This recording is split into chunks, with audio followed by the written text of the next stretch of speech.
Assalamualaikum warahmatullahi wabarakatuh. A'udzubillahi minasyaitonirrajim. Bismillahirrahmanirrahim. Alhamdulillah, kami panjatkan rasa puji syukur kehadirat Allah Subhanahu wa taala yang memberikan sehat walafiat, panjang umur, insya Allah umur yang berkah. Dan alhamdulillah bisa silaturahmi di hadapan sahabat-sahabat semuanya, bapak ibu, adik-adik semuanya, kawan-kawan semuanya ya, dimanapun Anda berada. Alhamdulillah bisa silaturahmi. Sholawat beserta salam Allahumma sholli ala Sayyidina Muhammad wa ala ali Sayyidina Muhammad. Loh, ayo ikut baca sama-sama. Ya termasuk kamu juga ikut baca ya, karena baca sholawat ini pahalanya besar sekali. Ayo baca, saya baca pelan-pelan. Allahumma sholli ala Sayyidina Muhammad wa ala ali Sayyidina Muhammad. Itu namanya adalah sholawat sajaratin hud. Sallallahu ala Muhammad, itu namanya adalah sholawat Jibril. Ya, semoga kita semuanya dibalas oleh Allah Subhanahu wa taala dan besok kelak mendapatkan syafaat dari Rasulullah Shallallahu Alaihi Wasallam. Ya, karena membaca sholawat ini pahalanya luar biasa. Di dalam hadis itu diterangkannya. Saya bacakan di dalam buku ini. Man sholla alayya sallallahu alaihi biha asron. Barang siapa yang bersolawat kepadaku, kata Rasulullah, 1 kali, pasti Allah merahmatinya 10 kali, yang diterangkan oleh Imam Muslim. Itu sekali saja dibalas Allah 10 rahmat. Memang kalau sholawat ini ya tidak usah nunggu aku tadi belum wudhu, sholat, enggak itu. Ya, tidak seperti amal yang lain, tidak ada syarat rukunnya. Ya, membaca sholawat pasti balas oleh Allah Subhanahu wa taala. Itu 10 kali. Kemudian di dalam hadis lain diterangkan 10 kali kebaikan diberikan oleh Allah, 10 kali dosanya dihapus oleh Allah, 10 kali dinaikkan derajatnya, 70 kali dibukakan pintu rezeki. Itu ya, tidak ada syarat rukunnya dan sudah jelas, yaitu bisa di mana saja, kapan saja, ya, tidak harus menghadap kiblat, tidak harus itu. Yang penting tidak pada yang tidak boleh, itu hanya di di toilet, itu yang tidak boleh. Nah, kemudian sholawat ini perintah ya. Ini perlu saya sampaikan juga sebelum ke materi. Sekarang saya akan membuat video menjawab pertanyaan kawan-kawan. Yang pertama, pertanyaannya seperti ini ya. Saya sudah mengamalkan sudah sampai 4 bulan Pak, tanpa berhenti ya, mengamalkan sholawat, mengamalkan yang lain, banyak amalannya. Tetapi katanya tidak ada apa-apa, tidak terasa apa-apa. Nah, itu ya, tidak ada perubahan apa-apa, apalagi hutang katanya. Itu yang satu. Kemudian yang satu lagi, dia menanyakan, dia membaca sholawat itu malah sering ngantuk. Kadang dia malamnya itu baca sholawat, dia bangun sampai jam 9 dan bahkan sampai jam 11 pagi. Nah, minta solusinya ya. Jadi itu yang akan saya sampaikan dan yang akan saya jawab. Ya, dia sudah membaca sholawat terus kok belum ada apa-apa. Allahumma sholli ala Sayyidina Muhammad wa ala ali Sayyidina Muhammad. Perintah Allah tadi ya, saya lanjutkan sedikit lagi. Ya, jadi yaitu perintah Allah. Kemudian Rasulullah pun memerintahkan, man asarat ilai hajatu falyubsir ilai minas sholat. Wahai umatku, apabila kesulitan dalam kehidupanmu, perbanyaklah membaca sholawat. Nah, itu perintah Rasulullah. Tidak mungkin kalau dia membaca sholawat, melaksanakan kewajibannya, amal-amal yang lain sampai 4 bulan tidak ada artinya apa-apa, itu tidak mungkin. Nah, ya, karena itu sholawat itu sudah jelas dibalas oleh Allah Subhanahu wa taala. Nah, maka ya, sebelum saya lanjutkan, kepada kawan-kawan yang minta doa ya, saya harapkan ditulis di komen di bawah ini. Ya, ditulis di kolom komen di bawah ini. Jangan lupa diawali dengan sholawat.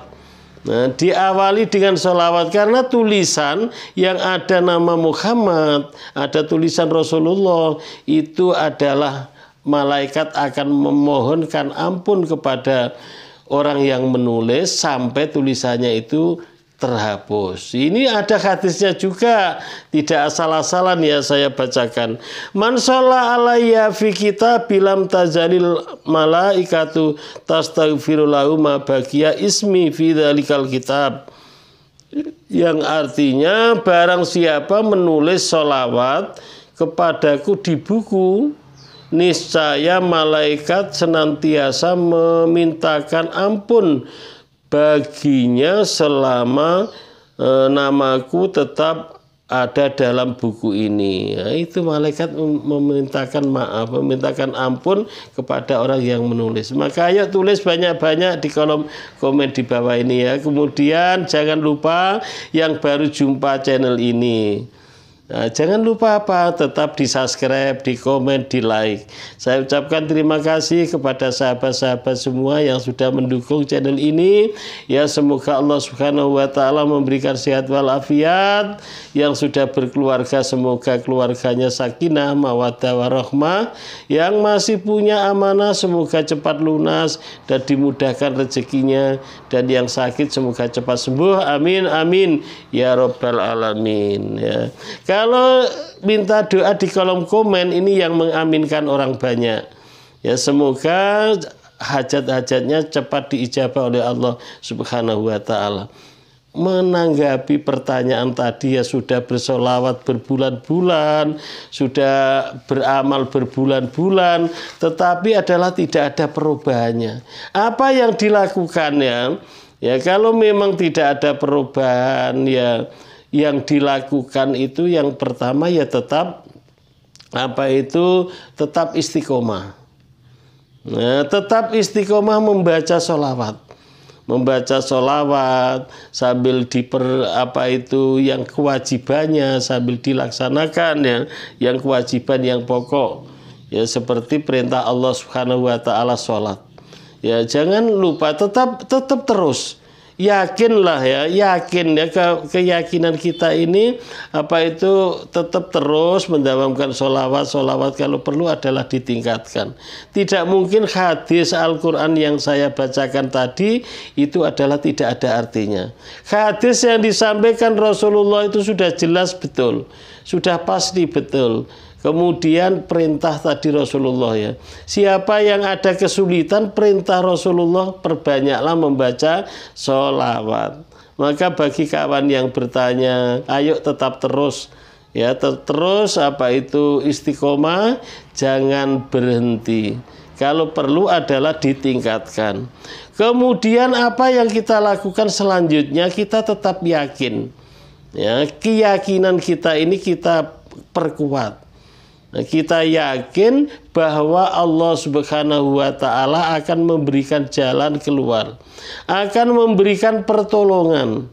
Ya, kita yakin bahwa yang beban ujian yang ada di pundak kita ini adalah Allah akan membebaskan.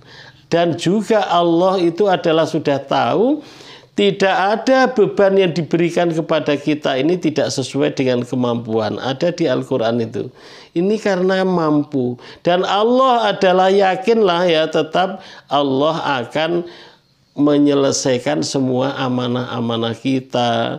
Allah tetap akan membantu. Allah tetap akan memberikan rezeki jalan keluar ya. Itu di dalam Al-Quran ada. Ya, termasuk orang-orang yang bertakwa.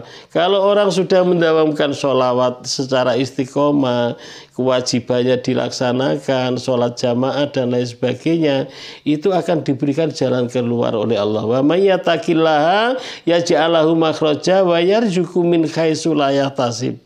Ya, Allah akan memberikan jalan keluar atas kesulitan-kesulitannya.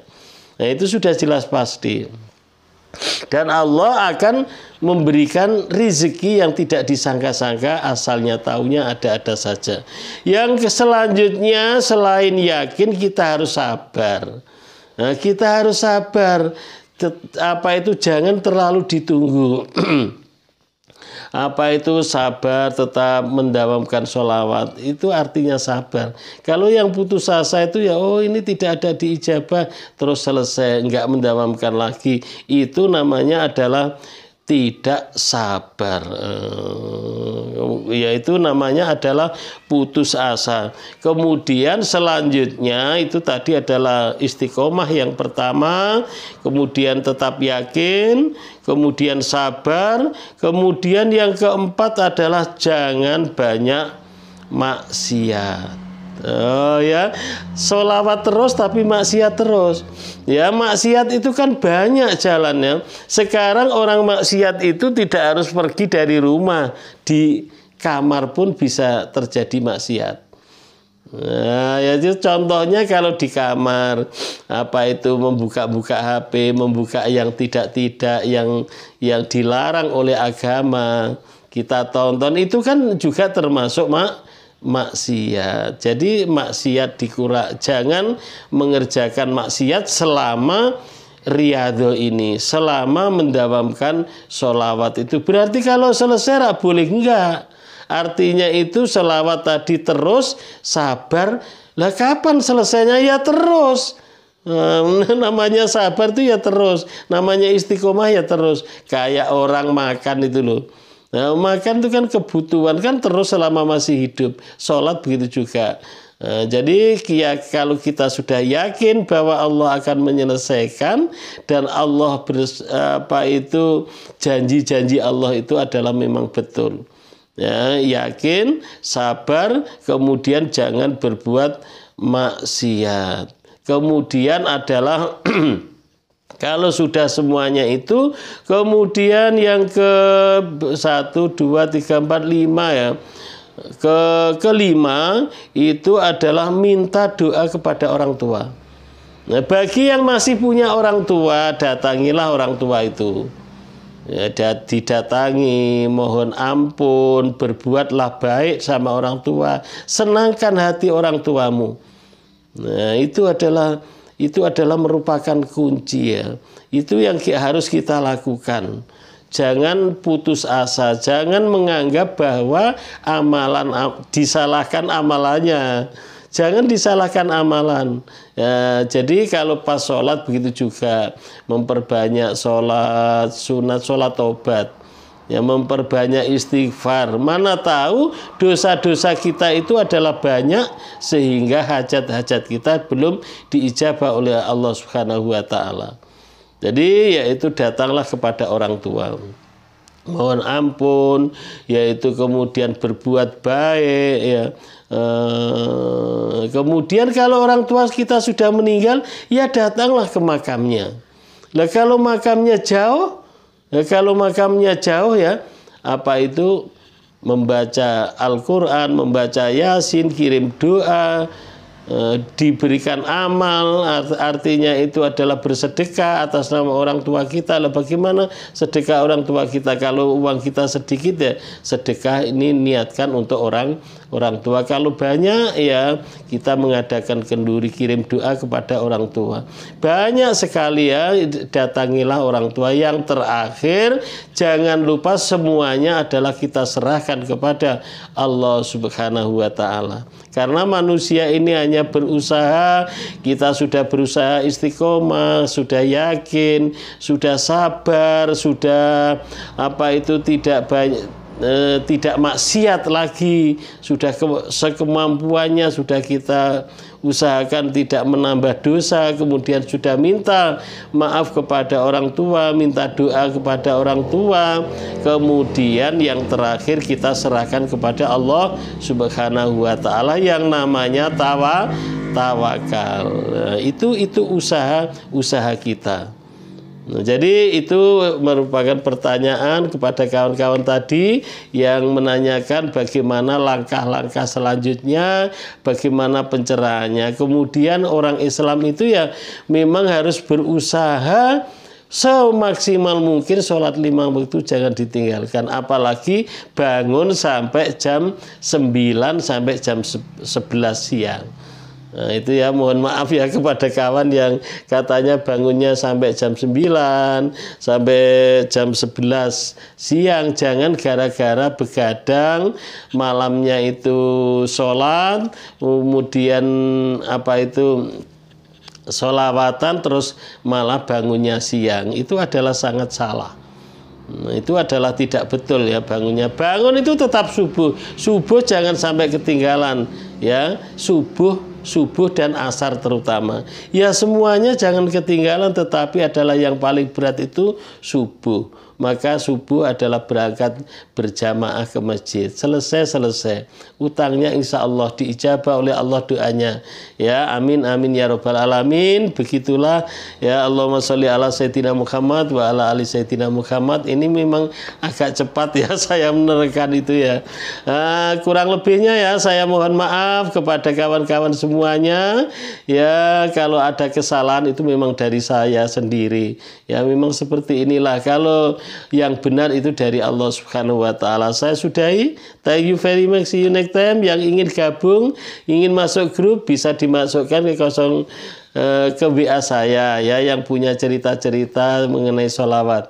0812 7515 4442, 0812 7515 4442. Assalamualaikum warahmatullahi wabarakatuh.